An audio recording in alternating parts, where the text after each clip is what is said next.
तमाम सुनने और देखने वालों को अस्सलाम वालेकुम। मेरा नाम है रिजवान और मैं आप सबकी भेजी गई हॉरर स्टोरीज़ को नरेट करता हूँ। उम्मीद करता हूँ कि आप खैरियत से होंगे, जहाँ रहें हमेशा खुश और आबाद रहें। आज जो वाक़यात मैं आप सब तक पहुँचाने वाला हूँ, ये वाक़यात बहुत ही डरावने होने वाले हैं। अगर आपको ज़्यादा डर लगता है तो ये वीडियो अभी स्किप कर दें, और अगर फिर भी देखना चाहते हैं तो आयतुल कुर्सी पढ़कर अपने आसपास हिसार ज़रूर बांध लें, क्योंकि हमारे बुज़ुर्ग कहते हैं कि जब इन मखलूक़ात का जिक्र होता है तो ये बहुत दिलचस्पी से आपके करीब आ जाती हैं और अपनी बातें सुनने लगती हैं। देर नहीं करते, बढ़ते हैं वाक़यात की जानिब। आज के एपिसोड का पहला वाक़या हसनैन तारिक ने साहिवाल से भेजा है। आइए सुनते हैं उन्हीं की ज़ुबानी।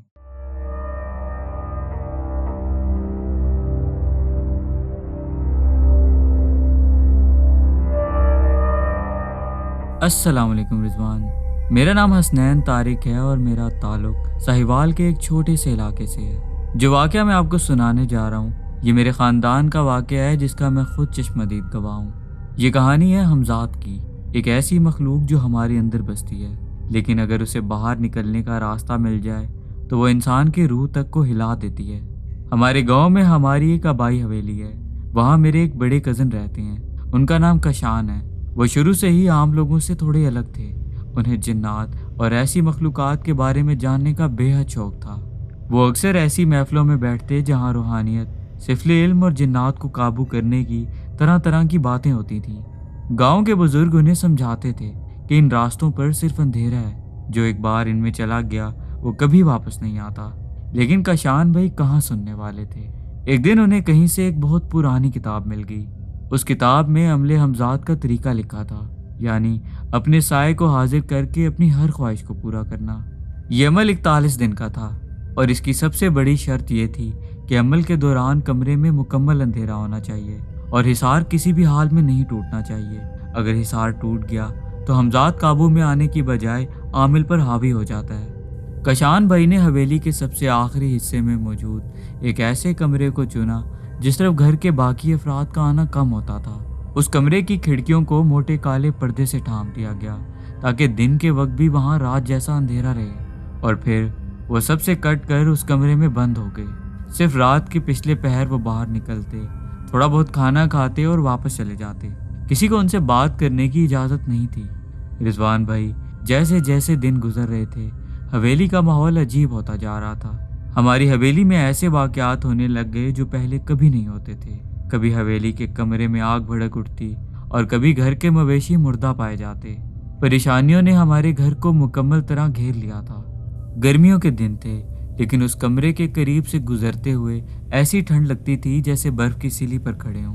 कभी कभी आधी रात को उस कमरे से ऐसी आवाज़ें आती थीं जैसे दो लोग आपस में बहस कर रहे हों। एक आवाज़ कशान भाई की होती और दूसरी आवाज़ भी बिल्कुल उन्हीं जैसी थी, लेकिन उसमें एक अजीब सी वहशत और भारीपन था। मेरे चचा कशान के वालिद साहब बहुत परेशान रहते थे, लेकिन डर की वजह से कोई उस कमरे के करीब नहीं जाता था।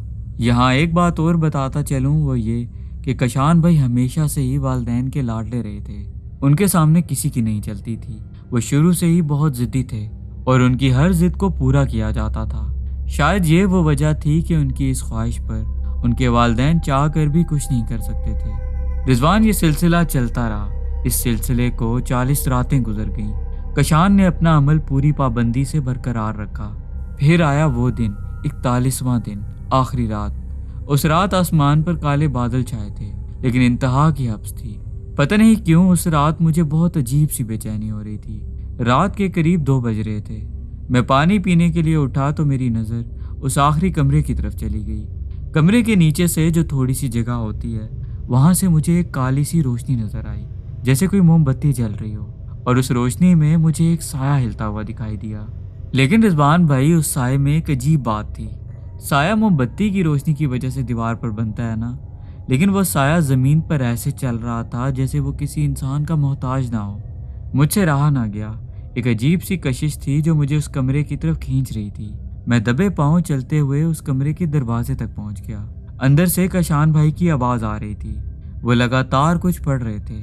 उनकी सांस ऐसे फूली हुई थी जैसे वो किसी बहुत भारी और बड़ी ताकत का सामना कर रहे हों। अचानक अंदर से एक जोरदार चीख सुनाई दी। फिर एक आवाज़ आई, नहीं, तुम बाहर नहीं आ सकते। ये शर्त नहीं थी, یہ کاشان بھائی کی آواز تھی، جس کے فوراً بعد مجھے ایسا لگا جیسے کمرے میں کوئی بھاری چیز گری ہے۔ اس بھاری آواز کو سنتے ہی میں گھبرا گیا۔ مجھے لگا کاشان بھائی کو کچھ ہو گیا ہے۔ میں نے آؤ دیکھا نہ تاؤ دروازے کو زور سے دھکا دیا۔ دروازہ پہلے سے ہی تھوڑا کھلا تھا، وہ جھٹکے سے پورا کھل گیا۔ پھر اس کے بعد جو کمرے کا منظر میں نے دیکھا، وہ دیکھ کر میرے پاؤں تلے زمین نکل گئی۔ کمرے کے درمیان میں کوئلے سے ایک گول دائرہ بنا ہوا تھا، جو موم بتی کی روشنی میں واضح دکھ رہا تھا اور کافی گاڑھا بنایا گیا تھا۔ کاشان بھائی زمین پر بے سود پڑے تھے، لیکن ان کے ٹھیک سامنے حصار کے بالکل باہر ایک اور کاشان کھڑا تھا۔ ہو بہو کاشان بھائی جیسی شکل، ویسے ہی کپڑے، ویسا ہی وجود، لیکن اس کی آنکھیں بالکل سفید تھیں اور چہرے پر ایک ایسی شیطانی مسکراہٹ تھی جو کسی انسان کی نہیں ہو سکتی۔ میرے دروازہ کھولنے سے تیز ہوا اندر آئی تھی، جسے کوئلے کا حصار مٹی کی طرح اڑ گیا اور یہ حصار ٹوٹ چکا تھا۔ اس دوسرے کاشان یعنی حمزاد نے اپنا چہرہ میری طرف گھمایا۔ اس نے مجھے کچھ کہا نہیں، بلکہ وہ اپنی جگہ پر کھڑا مسکراتا رہا۔ پھر اس نے نیچے زمین پر بے ہوش پڑے اصلی کاشان بھائی کی طرف دیکھا اور دیکھتے ہی دیکھتے وہ حمزاد دھواں بن کر اصلی کاشان بھائی کے ناک اور منہ کے ذریعے ان کے اندر داخل ہو گیا۔ میں وہاں کھڑا کانپ رہا تھا، میری آواز حلق میں پھنس گئی تھی۔ اچانک کاشان بھائی کو ہوش آیا، وہ لمبی لمبی سانسیں لیتے ہوئے اٹھ کھڑے ہوئے۔ انہوں نے اپنے کپڑے جھاڑے اور میری طرف دیکھتے ہوئے کہا، حسنین تم یہاں آدھی رات کے وقت کیا کر رہے ہو؟ یہ کہتے ہوئے ان کی آواز میں ایک عجیب سی کپکپی تھی۔ میں نے گھبراتے ہوئے پوچھا، بھائی آپ ٹھیک ہیں؟ وہ ابھی کیا تھا؟ انہوں نے ایک عجیب سی مسکراہٹ کے ساتھ میری طرف دیکھا اور کہا، میں بالکل ٹھیک ہوں، سونے کے لیے جا رہا ہوں، تم بھی جا کر سو جاؤ۔ جس کے بعد میں واپس اپنے کمرے میں آ کر بستر پر لیٹ گیا اور ساری رات مجھے خوف سے نیند نہیں آئی، کیونکہ اس رات مجھے باقاعدہ محسوس ہوتا رہا جیسے کاشان بھائی کھڑکی سے مجھے دیکھ رہے ہیں۔ اس واقعے کے بعد کاشان بھائی میں ہم سب نے ایک بڑی تبدیلی دیکھی ہے۔ وہ اب ہمیشہ ایک جیسے نہیں رہتے۔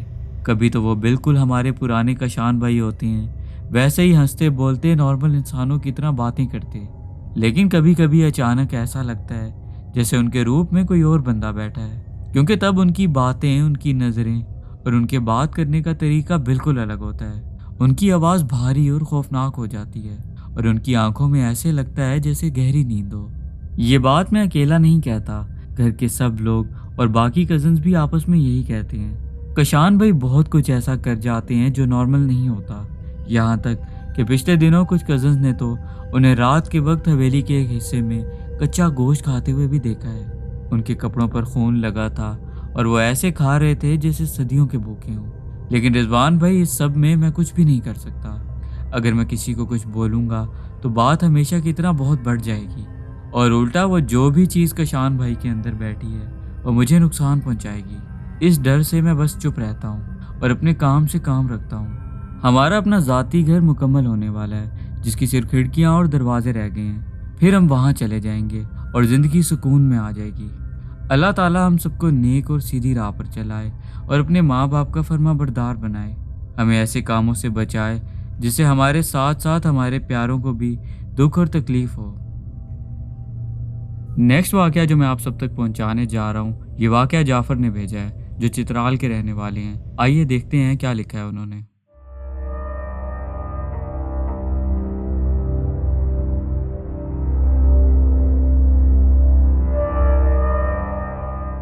السلام علیکم رضوان بھائی، کیسے ہیں آپ؟ امید ہے آپ خیریت سے ہوں گے۔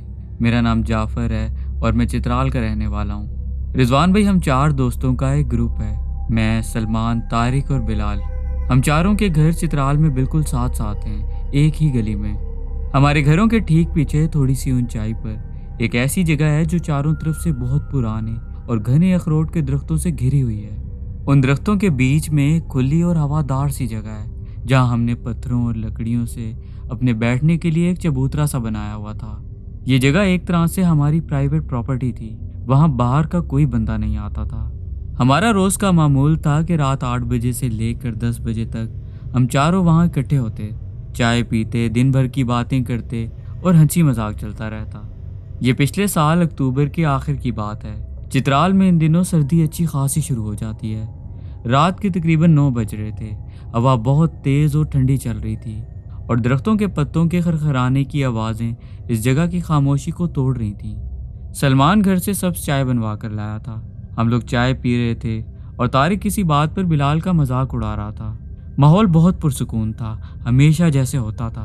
फिर अचानक एक अजीब सी चीज हुई। जो हवा इतनी तेज चल रही थी वो एक सेकंड में बिल्कुल बंद हो गई। पत्तों की आवाजें ऐसे थम गईं जैसे किसी ने बटन दबाकर म्यूट कर दिया हो। सन्नाटा इतना गहरा और वहशतनाक हो गया कि हमें एक दूसरे की सांस लेने की आवाजें आने लगी। हम चारों की हंसी और बातें एकदम रुक गईं। तभी हमें अपने ठीक पीछे वाले सबसे घने दरख्त के ऊपर से एक आवाज आई। आवाज ऐसे थी जैसे कोई बहुत भारी भरकम चीज दरख्त की टहनियों पर चल रही हो। हमने सोचा शायद कोई जंगली जानवर आ गया है। बिलाल ने अपने मोबाइल की फ्लैश लाइट ऑन की और दरख्तों में देखने की कोशिश करने लगा, लेकिन वहां कुछ नहीं था। टहनियां बिल्कुल साकिन थीं।